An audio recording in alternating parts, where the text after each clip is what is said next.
to Claire's Clues. On today's video, we'll be talking about the topic of self-discipline. More specifically, how to make self-discipline your superpower.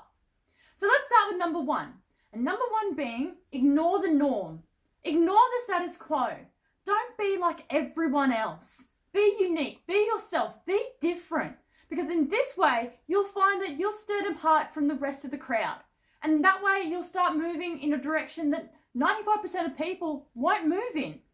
So also, you need to rid your life of toxic habits.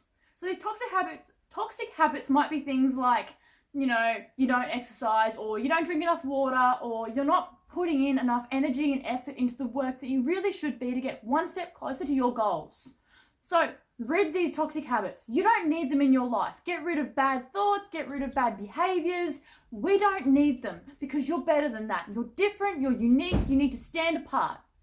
So moving on, we also want to do what others can't and what others won't. You need to do what 95% of people aren't willing to do, because most people don't have the time, energy, or effort to put into things that they really want. They don't care to put in the minimal effort in the beginning to get to the result that they're really looking for. Everyone has a dream. Everyone dreams of traveling the world. Everyone dreams of doing things, and maybe one day I'll do this, and maybe one day I'll go there, but they never actually take the steps of what it would take to get to where they want to go. So, in saying that, we also need to accept delayed gratification. So we can't just decide that in a week from now, we're going to go on a holiday. No, we need to decide that in a year from now, I'm going to take 6 months off. But in between that time, you need to be working and putting 100% of effort and energy into whatever it is you need to do to get to your result, to get to your goal. That way you get to go on your holiday and take 6 months off. Go wherever you want, do whatever you want. Be with the people you want to be with. And also, last but not least on this one, guys, be different. Stand apart from the crowd. Don't be like the rest of the sheep. Don't be like everyone else that just follows suit. Stand aside from them and know that you are different. All right, so number 2, guys, is executing plans. So the execution of your plans should be utmost important. So set manageable goals. Once you're setting manageable goals, what you'll find is you can work backwards with a plan, and then you can start taking bite-sized pieces of that plan and start working on it every day, day in, day out. Even if you're only putting in that 1% every day, if that's all you've got to give, then that is more than enough. That will get you one step closer to where you want to be. So also, you need to have detailed execution when it comes to the process of your goals. So you need to know exactly, day in, day out, yet again, what it is you're going to be doing to get to that goal, to get to that result. Whatever it might be, you can definitely do it. But like I said, even if it's 1%, it's enough. It's enough to get you every day closer to where you want to be. So again, if you want to take that 6-month holiday, you need to be putting in a little bit of effort every day. Even if you only put in 5 hours every day or 8 hours every day for 5 days a week, that's enough to get you closer to where you want to be. And moving on to that one, it says keep moving forward. So always keep moving in the direction of going towards your goals. Don't do things that takes you away from them. Don't do things that would set aside your goals for short-term gratification. Because if you gratify yourself now with the little things like going out with friends and going to a dinner somewhere and spending money and, doing the things that we don't necessarily need but want, we'll find that in the long run, we won't actually be able to do the things that we really want or really need. So say you need time off work, you won't be able to do that because you were too busy spending your money on things like going out for dinner, 5 nights a week, or you were busy shopping online, or whatever it might have been. You've put your energy, your time, and your effort, and even money into things that don't necessarily help you right now or in the long run. All right, so number 3, guys, it talks about how snowballing effect happens. So snowballing is a thing where it starts off very small. You might also know this as compounding. So it takes something very small and repetition time and time again, and it'll start to compound. It will start to snowball. So start small and increase the likelihood of keeping your goals as habits. So, good habits. So start small and increase the likelihood of keeping good habits. So once you start doing this, you'll find that even the smallest little habits, so something like waking up in the morning and drinking water, is enough to change what you do throughout the day. It's enough to change your energy levels, your personality, your tone towards things. It's enough to set you off on the right path to achieve the things you want to achieve throughout the day, the week, and even the month or year. Whatever it might be, yet again. So, yeah. So little goals, and then make them small so that you have the likelihood is increased to keep them going.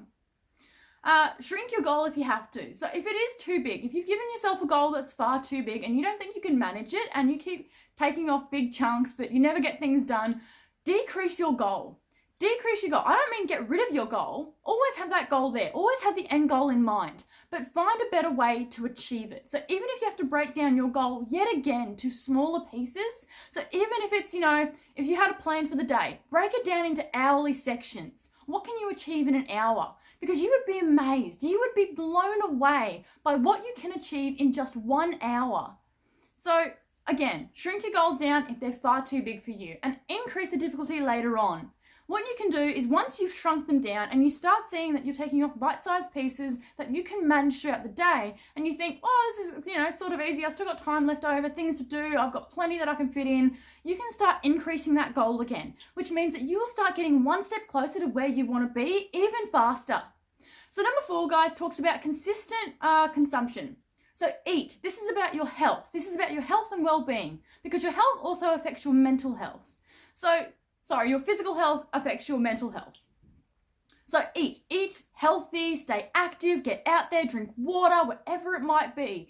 Greens, veggies, fruits, water, nuts, whatever it might be that is your daily dietary intake, whatever you need to get through, whatever satisfies your need without, too much fat or saturated fats or too many salts, things like that.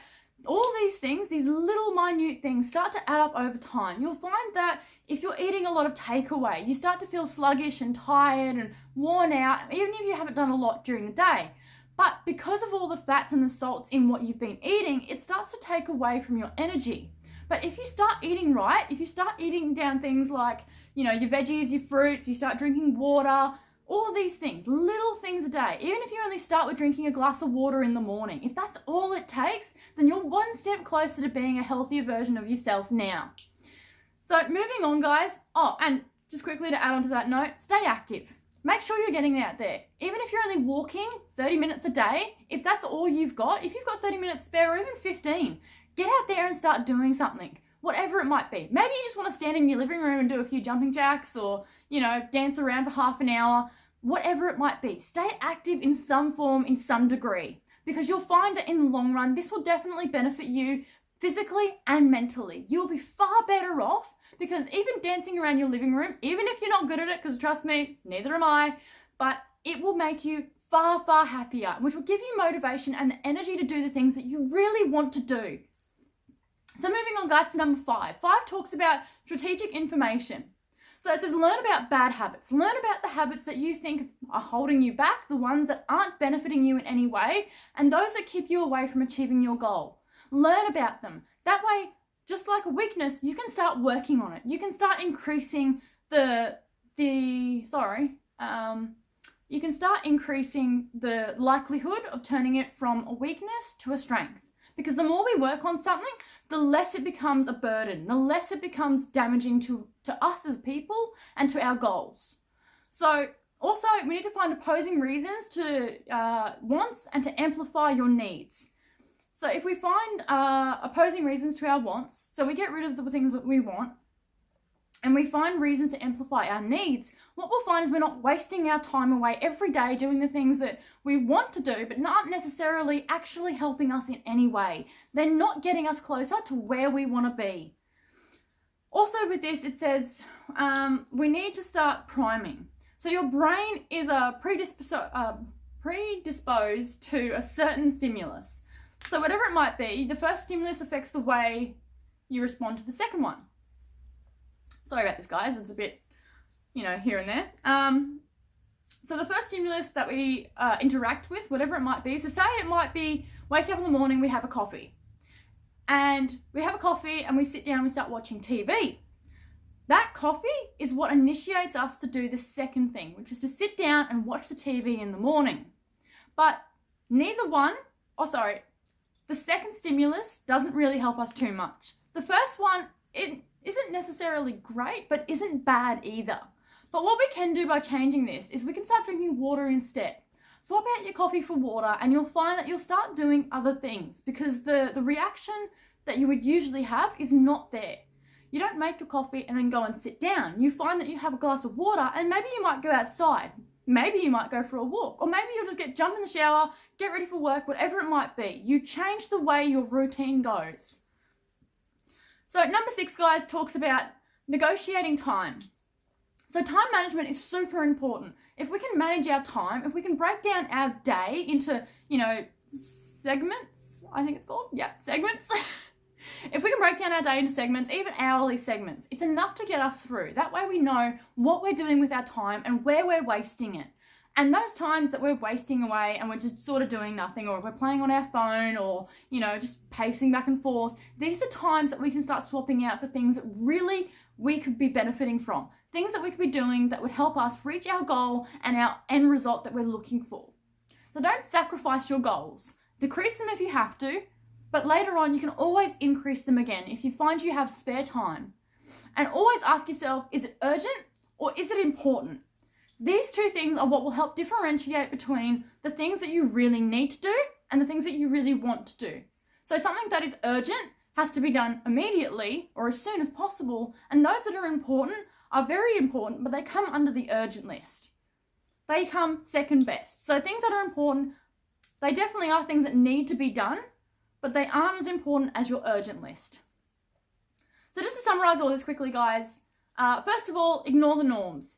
Understand that you need to do what others can't and won't. You need to stand aside from everyone else and be different because you're more than capable of it. Second of all, you need an execution plan. You need to be able to set manageable goals, increase them if you want to, but decrease them if you have to, because no matter what, we still need to be taking one step after another to be reaching our goals that we want to achieve. Third of all, it's the snowball effect. Snowballing is a real thing. So start small and increase the likelihood of keeping good habits. That's what they're talking about here. 4 is consistent consumption. So it's all about our health and well-being. So make sure you're eating healthy, you're drinking water, you're staying active, whatever it might be that keeps you on the move, keep doing that because more of it will become a good habit. Number 5 is strategic information. So we need to understand that we need to find opposing reasons to our wants and amplify our needs. And 6, guys, is negotiating time. So time management is super important. If we get time management down pat, then we can start moving forward towards our goals far quicker. That way we can start achieving the things we really want in life sooner than we expected. All right, guys, that's all for now. I'll be leaving this with you. We'll be making plenty more of these videos for this training series and to help you with your personal development goals, but that's all for now. And I look forward to seeing you in the next video of Claire's Clues.